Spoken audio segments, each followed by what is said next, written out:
और नाज़रीन, इलेक्शंस के इस पहले मरहले के बाद जो नताइज सामने हैं इसी पर गुफ्तगू होगी। अब बहुत एक दूसरे के हवाले से बयानात, आज प्रेस कॉन्फ्रेंस दर प्रेस कॉन्फ्रेंस वफाकी वुज़रा की जानिब से होना, यह हमें क्या बता रहा है, इसी पर गुफ्तगू होगी। सेक्रेटरी जनरल पाकिस्तान पीपल्स पार्टी नैयर हुसैन बुखारी साहब हमें ज्वाइन करें। बुखारी साहब अस्सलाम वालेकुम, बहुत शुक्रिया प्रोग्राम में ज्वाइन करने के लिए। बुखारी साहब, पहले राउंड के हवाले से ज़रा बताइए, नताइज सामने आ गए हैं। नून लीग की 9 सीट्स, पीपल्स पार्टी की 4 सीट्स।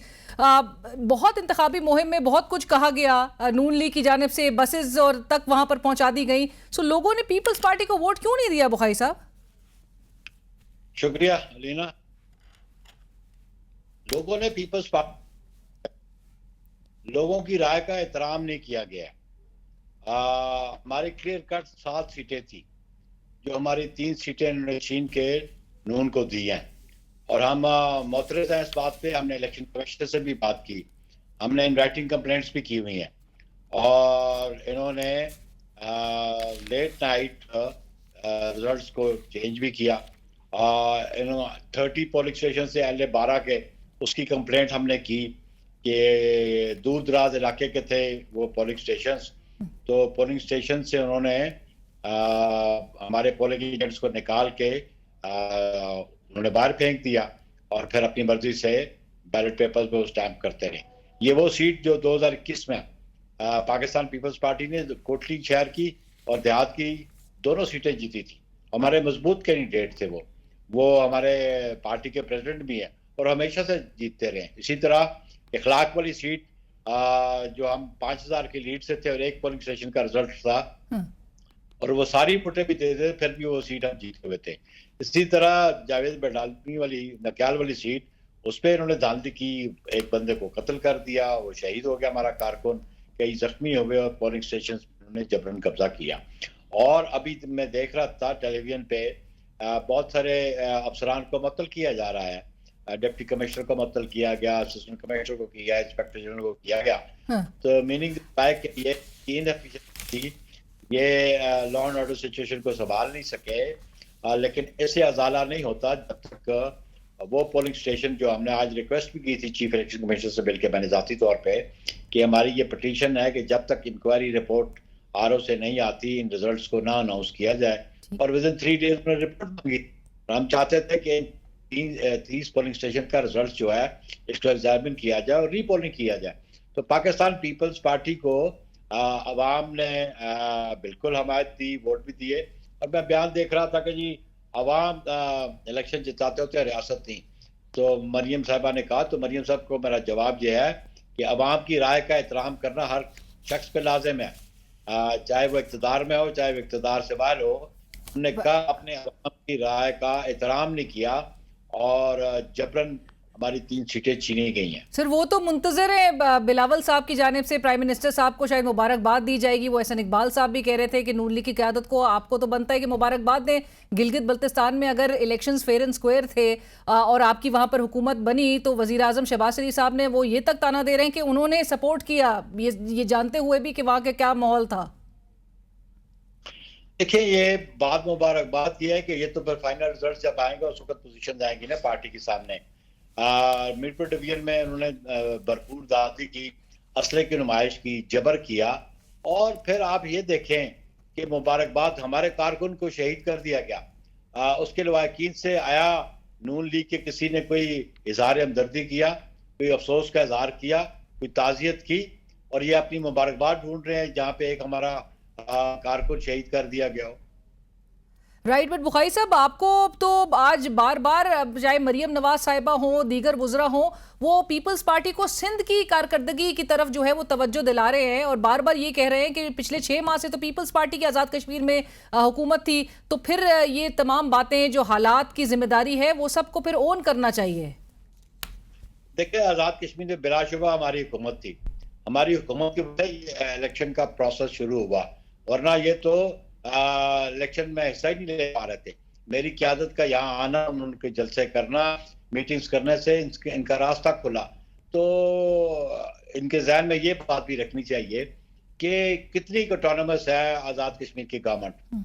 अगर ऑटोनमस है तो आपने कश्मीर अफेयर्स का मिनिस्टर क्यों बैठाया हुआ है?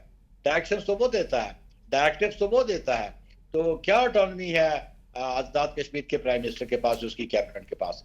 बहरहाल उसके बावजूद ये जो इलेक्शन प्रोसेस शुरू हुआ, इसमें पाकिस्तान पीपल्स पार्टी की परफॉर्मेंस थी, पीपल्स पार्टी का इनिशिएटिव था, और डायलॉग जब हुए, जब प्रीवियस गवर्नमेंट को आपने रिमूव किया, तो उस वक्त तो जॉइंट एक्शन कमेटी ने तो रास्ते बंद किए हुए थे, गुफ्तो शनीद नहीं हो रही थी, और वो फिर गुफ्तो शनीद का इनिशिएटिव भी हुआ, और हमारा प्राइम मिनिस्टर जो था वो कमेटी में जरूर बैठा, और वफाकी वज़रा भी आए, पीपल्स पार्टी के बंदे भी आए। तो मैं समझता हूँ कि सियासी अमल शुरू हुआ पाकिस्तान पीपल्स पार्टी के इनिशिएटिव पे।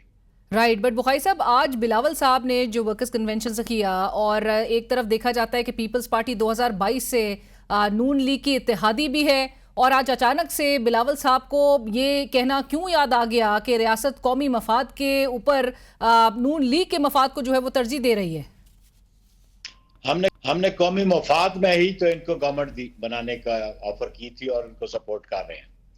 हमने PMLN की उसको फ्लोरिश करने के लिए तो नहीं हमने सपोर्ट किया, हमने तो रियासत को मजबूत करने के लिए, रियासत में पार्लिमानी निजाम के लिए हमने सपोर्ट किया। और हम समझते हैं कि जो 2024 की सूरत हाल थी, उस वक्त तो कोई सियासी जमात गवर्नमेंट बनाने की पोजीशन में नहीं थी, ये तो पाकिस्तान पीपल्स पार्टी की क़यादत की पॉलिटिकल विजन थी, जिसकी बुनियाद पे आज ये प्राइम मिनिस्टर बने बैठे हैं। राइट, बट बुखारी साहब समझाइएगा जरा, इसको और भी इलैबोरेट करें आवाम के लिए भी, कि एक तरफ जहां आपने खुद भी कोट किया वजीर आला पंजाब का आज का बयान, कि वो कह रही हैं कि इलेक्शन का फैसला अवाम करते हैं, रियासत नहीं। बिलावल साहब, रियासत से क्यों मुखातिब हैं? क्या वाकई इस मुल्क में फैसले अवाम नहीं कर पा रहे? हमारा कहने का मकसद चेयरमैन का था कि अवाम की राय का एहतराम किया जाए। अगर रियासत के साथ हम आज खड़े हैं, और रियासत के मफाद के साथ हम खड़े हैं, और उस मफाद को हम अहमियत देते हैं, तो रियासत को ये गौर करना चाहिए कि वो पाकिस्तान मुस्लिम लीग की स्ट्रेंथन के लिए काम नहीं होना चाहिए, लेकिन इस मुल्क के अवाम के लिए, इस मुल्क और रियासत को मजबूत करने के लिए काम होना चाहिए। लेकिन बुखारी साहब, पीपल्स पार्टी को, और चूंकि इतने गिले शिकवे और नोक झोंक इंतखाबी मुहिम में भी नजर आई, फिर इस पहले फेज के दौरान भी, इसके बाद भी, आज तक जो है वो हमें इल्जाम और बयानात नजर आ रहे हैं, तो पीपल्स पार्टी को कौन रोक रहा है कि वो अपोजिशन बेंचेस पर जाके बैठ जाए? देखिए, हमने इस मुल्क के हालात को सामने रखते हुए ट्रेजरी बेंचेस में बैठे थे, और हम चाहते थे कि ये पार्लियामान फंक्शनल रहे, और हमें मुल्की मफाद रोक रहा है, और जाती मफाद। देखिए, हमने तो अपना पॉलिटिकल कैपिटल लूज किया है इनके साथ बैठ के पाकिस्तान में, लेकिन हमें मुल्की मफाद ज्यादा अजीज था। लेकिन अगर आप ये आज बिलावल कह रहे हो बुखारी साहब कि मुल्की मफाद के ऊपर भी सिर्फ नून लीग के मफाद को तरजीह दी जा रही है, पॉलिटिकल कैपिटल भी आप लूज कर चुके हैं, तो फिर आपको क्या कंपल्शन है पीपल्स पार्टी की? देखिए, कंपल्शन फिर रियासत की कंपल्शन है, और हमने उन अहबाब को जरूर कन्वे किया कि मुल्क ज्यादा इंपॉर्टेंट है बनिस्बत नून लीग के गवर्नमेंट के। राइट, सो बुखारी साहब, अब जरा समझाइएगा कि अगला फेज जो है 2 तारीख को मुजफ्फराबाद के इलेक्शंस, उसके लिए क्या तैयारी है पीपल्स पार्टी की? और बिलावल साहब तो चूंकि इस मीरपुर के इलेक्शंस के हवाले से कह रहे हैं वो सीटें छीन कर रहेंगे, सो वो वापस से सीटें कैसे ली जाएंगी? इंशाल्लाह जो हम इसके लिए जो फोरम्स अवेलेबल है, हम उन फोरम से रजू करेंगे, और जो 2 अगस्त को इलेक्शन हो रहा है मुजफ्फराबाद में, बिल्कुल डिवीजन पे, और जो रिजर्व सीट्स हैं इनमें इंशाल्लाह पाकिस्तान पीपल्स पार्टी अपना बयानिया लेके आई, उसमें हमें किसी राय मिली, मीरपुर में भी मिली, उसका एहतराम नहीं किया गया। यहाँ पे भी हम समझते हैं कि पीपल्स पार्टी यहाँ से लीड लेगी, लेकिन एक बात ध्यान में जरूर रखें कि ये बड़ा टेस्ट है election commission of Azad Kashmir के लिए। वो जो 12 सीटों का तनाज़ा चल रहा है कि ये पंजाब का वजीर कहता है कि जी हम 12 सीटें तो हम घर से लेके चलते हैं, तो वो इलेक्शन अगर शफाफ और ट्रांसपेरेंट ना हुए, तो फिर वो जो जॉइंट एक्शन कमेटी का मौक़िफ़ था उसको फिर हमायत मिल जाएगी, उसकी तस्दीक हो जाएगी। इसलिए हम समझते हैं कि इलेक्शन कमीशन जो आज़ाद कश्मीर का है वो इंश्योर करे कि free fair and transparent election हो। और फिर हमने मुतालबा किया, मैंने खुद भी चीफ इलेक्शन कमिश्नर से मुलाकात करके भी हमने कहा कि ये जो डिश आउट कर रहे हैं और ये व्हील चेयर्स और ये प्रोजेक्ट्स, ये करने थे तो इलेक्शन शेड्यूल आने से पहले कर लेते, हमें कोई इतराज नहीं था। 10 अगस्त के बाद अगर ये मदद करना चाहते हैं वो कर लेते हैं। मेरा तो मौक़िफ़ ये भी था कि मैं यहाँ मुज़फ़्फ़राबाद में हूँ, यहाँ पे आटे और गंदम की किल्लत है और पंजाब गवर्नमेंट ने वो रोकी हुई है, वो गंदम आने नहीं देते। और फिर एक वज़ीर कहते हैं जी होटल खुल रहे हैं, ज़रा कीमत पता कर लेना होटलों पे चपाती की कीमत क्या है, और फिर देहात कितना है इधर। यहाँ पे तो ज़रूरी इजलास नहीं होते हैं, पहाड़ी इलाका है सारा, तो यहाँ पे तो लोग आटे को तरस रहे हैं, गंदम को तरस रहे हैं। अगर मदद करनी है तो उनको वो जो ब्लॉक किया हुआ है आपने, पिक्टें लगाई हुई हैं कि कोई ट्रांसपोर्टेशन ना हो सके गंदम की, तो उसको तो बैन को लिफ्ट अप करें।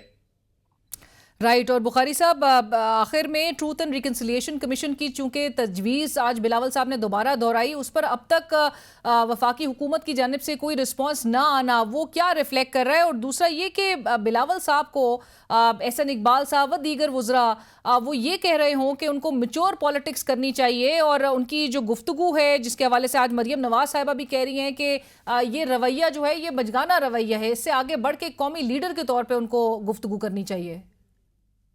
बिलाशुबा आप चेयरमैन बिलावल की बड़ी बेजोर पॉलिटिक्स है। जरा देख लेना परफॉर्मेंस उनकी बतौर फॉरेन मिनिस्टर और आज के फॉरेन मिनिस्टर की, आपको डिफरेंस सामने नजर आ जाएगा। बिल्कुल बड़ा वाज़े डिफरेंस है उस पर। और सेकेंडली मैं समझता हूँ कि ये जो क्राइसिस क्रॉप अप हो गया है, जरा देखें ना आज डीआईजी की और सेक्रेटरी इत्तलात आज़ाद कश्मीर गवर्नमेंट की प्रेस कॉन्फ्रेंस जी। जो एक्शन कमेटी की कॉल है और कितने लोग जान भाग हो चुके हैं उसके बारे में भी देख रहे हैं, और देख रहे हैं कि ये ऑफिशियल्स को ये इन्होंने रिमूव किया है। तो बिलावल एक ऐसी पर्सनालिटी है कि जिन्होंने कहा कि गवर्नमेंट और उनमें डायलॉग होना चाहिए, और उनको भी तंबीह की कि आप बंदूक और गोली से अपने मुतालबात नहीं मनवा सकते। और बिलावल ही एक ऐसी पर्सनैलिटी है कि इस इशू को रिजॉल्व करने में वो अपना किरदार अदा कर सकते हैं। सो अल्टीमेटली जाते जाते बुखारी साहब, आखिर में यानी पीपल्स पार्टी और नून लीग, अगरचे हमें बहुत इल्ज़ामात दर इल्ज़ामात नज़र आ रहे हैं, खैराती मैंडेट से लेकर फॉर्म 47 हुकूमत के ताने भी इनको दिए जा रहे हैं, लेकिन बावजूद उसके आप कहते हैं कि कौमी मफाद के लिए, रियासती मफाद के लिए ये इत्तेहाद जो है वो नज़र आएगा हमें कायम। लेकिन इसके लिए ये तो देखे ना, हमने बुनियादी बात जो इनसे 2024 में की थी, हमारी एक एग्रीमेंट था उनके साथ, लेकिन situation day to day politics is a day to day affair. मुस्तकबिल में क्या होता है इसके लिए पार्टी की क़यादत फैसला कर सकती है, हमारी सीसी फैसला कर सकती है। राइट, बहुत शुक्रिया नईब बुखारी साहब, thank you so much sir for joining us. और इसी के साथ ही कल तक के लिए इजाजत दीजिए। अल्लाह हाफिज।